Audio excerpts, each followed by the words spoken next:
A new report on working in Ohio offers a mixed picture of labor in the state. The annual State of Working Ohio report is out for 2022, and while researchers are highlighting the strong post-pandemic job recovery, workers still face challenges. The report shows the state has recovered 85% of the jobs lost to COVID-19, which is 3 times faster than the recovery from the Great Recession 14 years ago. While this is good news, Michael Shields with Policy Matters Ohio and the lead author of the report offers a word of caution. There is a note of caution that depending on how aggressively they push to reduce inflation, the Federal Reserve really could reverse this job growth. We could even see a recession. But generally, we're seeing really good recovery. Shields says the inflation over the last 2 years was kicked off by the pandemic, but corporate profits now make up over 50% of cost increases. Over the last few decades, many workers in Ohio have been forced to transition out of jobs in manufacturing and into lower-wage sectors. The report indicates the state has lost over 700,000 manufacturing jobs since the 1970s. Shields points to a decline in union representation as a major factor keeping wages flat since the 70s. He says that while there have been productivity gains in the workplace over those same decades, corporations and the wealthy have captured nearly all of the profits from those gains. The report shows only 13% of Ohioans belong to a union, and Shields says productivity gains are not enough. Productivity is not enough to ensure that everyone in Ohio is able to prosper. Broadly shared prosperity depends on more than productivity. It also depends on bargaining power. We have to make sure that working people have a voice at the table and are able to bargain for their share of the wealth that they're creating. The report shows the median union wage is close to $5 per hour more than non-union workers. Another challenge Ohio workers often face is wage theft, where employers don't pay for all hours worked. The report states that misclassification of workers as contractors is one form of wage theft, but Shields says it goes further. Employers steal from some 213,000 Ohioans through minimum wage non-payment alone. Now, minimum wage non-payment is not the only form of wage theft. There are other things like not paying time and a half for overtime, things like not paying for all hours worked.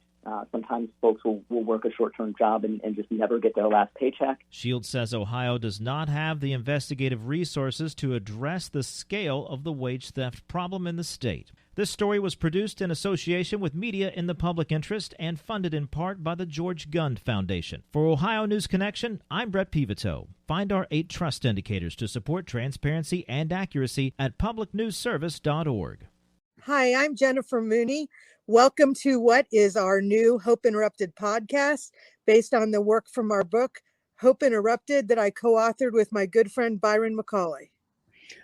Hey, Jennifer, I'm looking forward to this podcast as much as I was looking forward to writing this book with you. We hope to interview some high-impact folks as well as have a little fun. We're going to cover stories of hope. To learn more about our podcast and our book, please visit www.hopeinterrupted.com.